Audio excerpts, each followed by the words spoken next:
Good morning, good evening, good afternoon, wherever you may be. CC here, Chris from New York, Westchester County. It's March 23rd, 2018, and I'm putting this video out hoping my daughter one day will find it. She's not allowed on the internet yet, so at least we're not allowing her to go on there, unless if it has something to do with school, something like that. But as far as I'm concerned, kids shouldn't even be on the internet until they're 18. You know, I mean, it's a wild, wild west out there. God knows what the hell they're finding and what they're looking for and what pops up, you know, because there's no way to control it. And don't give me this nonsense that you can control it with the parental control. That's a bunch of bullshit. You can't, all right? You know, they'll either figure out how to hack it in 2 seconds before you even can figure out how to put it on the computer. Come on. Your kids grew up with the computers. We didn't. You know, we might be savvy, but they know a lot more than we do when it comes down to computers. Anyway, that's not the reason why I made this video. I was really disturbed the other night when, you know, my daughter turns over to me and says, "Dad, why is the moon following us in the car?" Of course, what you have to say is that it's so far away, that's why it looks like it follows you. And then, you know, I was thinking to myself, she brought up a really interesting point, because that's more bullshit too. You know, well, the fact that we've been lied to, that's a whole different story. You know, but the fact that we have to keep the lie going is even more annoying, because you're lying to your kids when they ask questions about stuff. You know, especially when it comes down to space, NASA, and everything else. We have to continue the lie, the indoctrination ourselves, you know.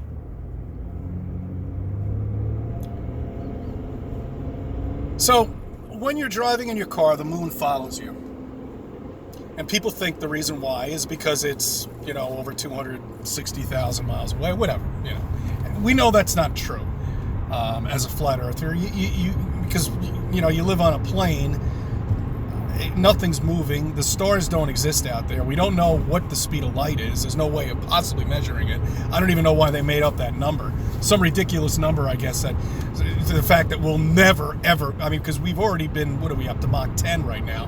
So we've done speed, but we'll never get to the speed of light because we don't even truly know how fast it is. You know, there's no stars up there. So there's been a lot of rumors and a lot of people saying that, you know, the moon might be 3,000 miles away. It might be 73 miles away. If, in my terms, if it's a simulation, the thing is probably only a few miles away as far as I'm concerned, because we all have our own moon and our own sun. But that's in a simulation, and we don't want to go there right now because that's not the reason for this video. This video is just to keep you on your toes and have you think for something over the weekend. Because I might not be able to make a video over the weekend, but we'll see. So how far does an object have to be exactly in order for it to appear that it follows you in your car? Well, I got an answer to that question.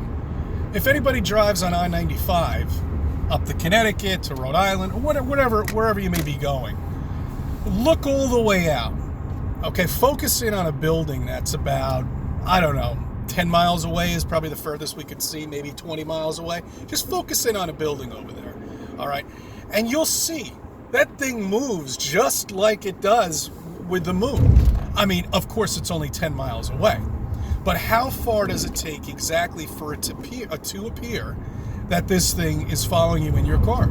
And that's why I'm leaning toward, well, you know what, if it's a simulation, it's a whole different story. But if it's not, and it's a physical solid object up there, which it's not, but, and it's of course on the dome.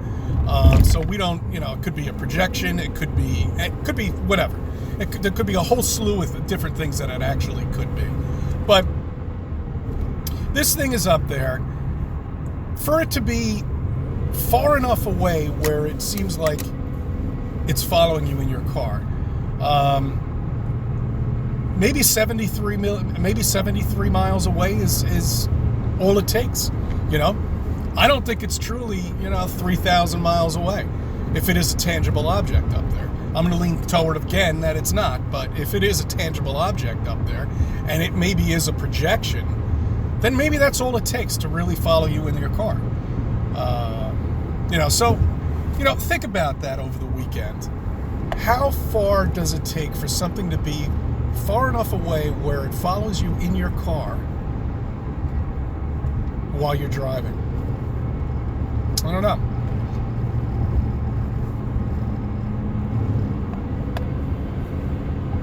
I want to thank you for subbing. I want to thank you for viewing my videos. I want to thank you for inviting me in your life.